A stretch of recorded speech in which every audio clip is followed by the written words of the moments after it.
Dulu tuh kayak yang nyari duit itu susah banget mas. Seorang anak mahasiswa saldo rekeningnya ratusan miliar. Jadi teman-teman nih yang lagi stuck nih, bisnisku kok nggak maju-maju nih, lunasin utang kok susah banget gitu ya. Coba.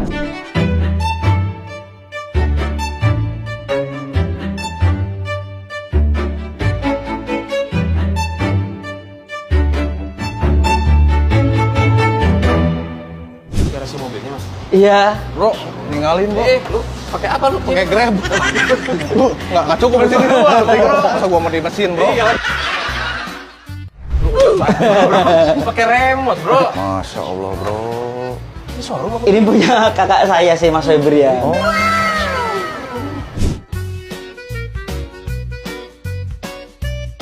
Mau berenang gini ya? Bukan. Kolam ikan. Hei. Assalamualaikum Mas Febri. Assalamualaikum. Wah, ini yang punya rumahnya guys. Bisa nggak disuruh masuk mas? Guys, masuk guys. Pakai aja. Ah jangan mas. Udah nggak apa-apa pakai aja. Kelas aja. Tuh ini sayang mas ini. Guys, ini kalau di rumah gua jadi meja makan guys.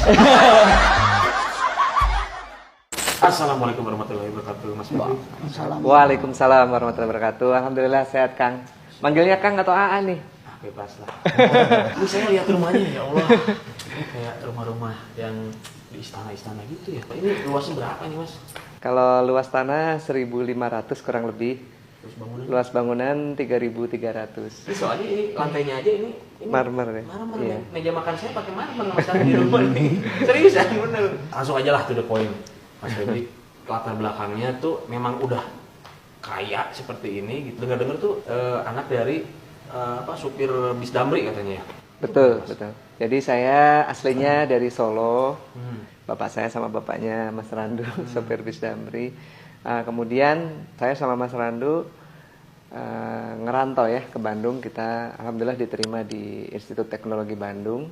Saya angkatan 2002, Mas Randu angkatan 2003. Nah, meskipun dulu pas SD, SMP, SMA-nya saya jauh lebih berprestasi dari Randu, tapi pas kuliah kebalik. Jadi saya pas SD, SMP, SMA dulu memang selalu ranking 1 ya, nggak pernah enggak. Dan alhamdulillah pas NEM juga tertinggi se-Solo, se-Jawa nomor 4 atau nomor 6 ya waktu itu. Nah kalau Mas Randu ini kalau di SMA termasuk yang anak-anak yang sedikit bandelnya di sana. Terkenalnya anak bandel gitu ya.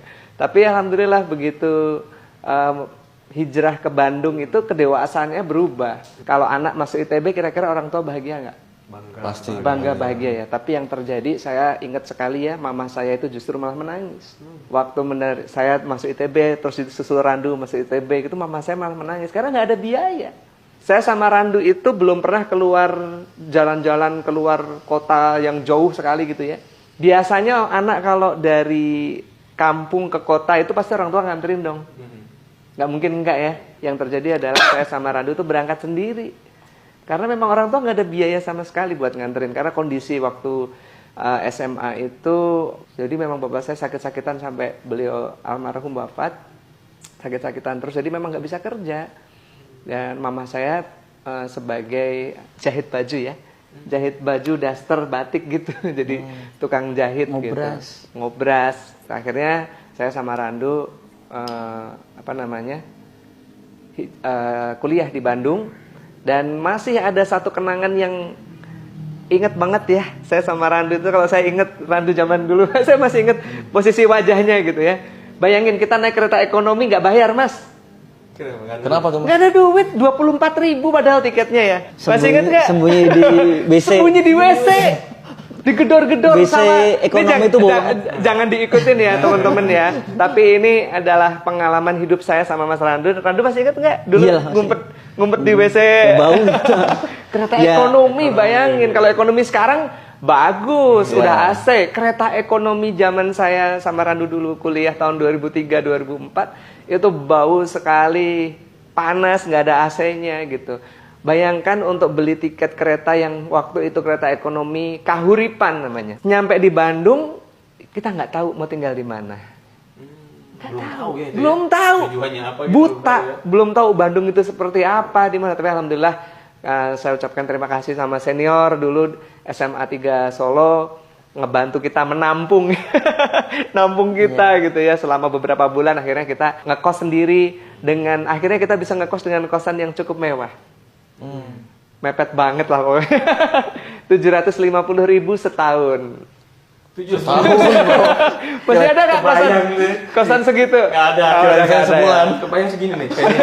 Nggak, sebenarnya itu ada teman-teman ngontrak rumah terus ada spot dikasih triplek buat kita kamar. Buat kita jadi cuma nambahin dikit lah. Jadi Ada ini bisa lah dibikin kamar dikasih triplek. triplek pakai itu. Jadi dulu kita tidurnya itu Tanahnya masih cor-coran ya? cor-coran. Cor-coran. Ya, Jadi tapi kita nggak ada bersyukur lah. keramiknya. Toilet di luar. Ya pasti. Nggak mungkin di dalam bro, mau segitu. Di luar rumahnya. Iya bener di luar rumah yang kita kontrak. Jalan yang kami pilih cukup berbeda. Kalau saya dengan kondisi yang seperti itu, saya dari kuliah saya sibuk bisnis. Karena saya merasa bahwasanya orang tua saya nggak sanggup biayain gitu kan. Akhirnya saya terjun bisnis. Randu juga sama sebenarnya bisnis, tapi dia nggak terlalu serius di bisnisnya. Dia lebih serius kuliah.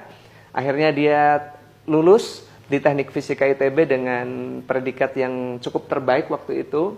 Kalau saya drop out. Iya, kalau saya drop out. Tapi saya drop outnya bukan drop out yang memalukan, karena saya sudah ngambil SKS itu sampai 140-an SKS. Harusnya udah lulus. Iya. Bener nggak? Iya. TA-nya juga udah Tugas akhir atau skripsi juga udah selesai Mas waktu itu. udah selesai lah. Udah selesai. Mengundurkan diri. Saya mengundurkan diri atau drop out atau apapun itu karena waktu itu saya merasa bahwa saya sedang dalam menjalankan sebuah bisnis yang besar. Ya akhirnya saya jalankan 2007 sampai tahun 2011 dengan omset yang sangat besar sekali sampai saya diundang di Kick MD. Seorang anak mahasiswa saldo rekeningnya ratusan miliar. Tapi bukan trading loh ya. Bukan trading loh. Itu 2007 Anak mulai bisnis. anak mahasiswa. Sekarang berapa aja kira-kira 2007 ya? Iya, 24. 4 tahun berarti mas prosesnya, 23. 2007 sampai 2011. Iya, kira-kira Mas, kalau Mas di posisi saya, bisnis sedang besar sekali, terus omset segitu besarnya gitu ya. Kira-kira pilih yang mana? Kuliah atau bisnis? Karena kuliah saya itu beda dengan kuliah yang lain.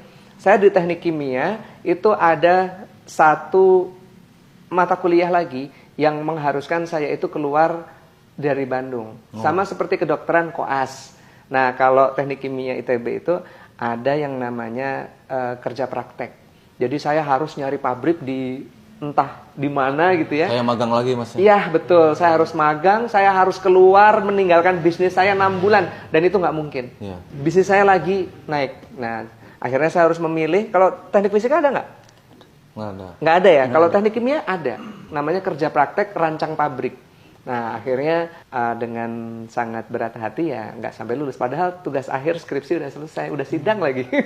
Dari situ saya bisnis macam-macam, naik turun, lebih banyak turunnya sih. Jadi kalau teman-teman nih, kalau yang mulai bisnis kemudian berat, naik turun, bangkrut, gagal lagi, coba lagi, ya itu semua pengusaha merasakan hal seperti itu. Itu saya rasakan sekali, mulai dari saya pertama berbisnis 2007 sampai sekarang.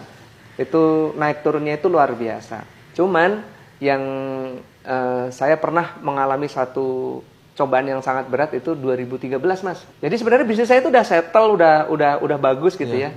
2013 saya itu salah gaul. Pergaulan di situ tuh mencari relasi dan lain sebagainya, tapi ternyata saya kurang dewasa. Gaulnya sama siapa? Siapa tuh mas?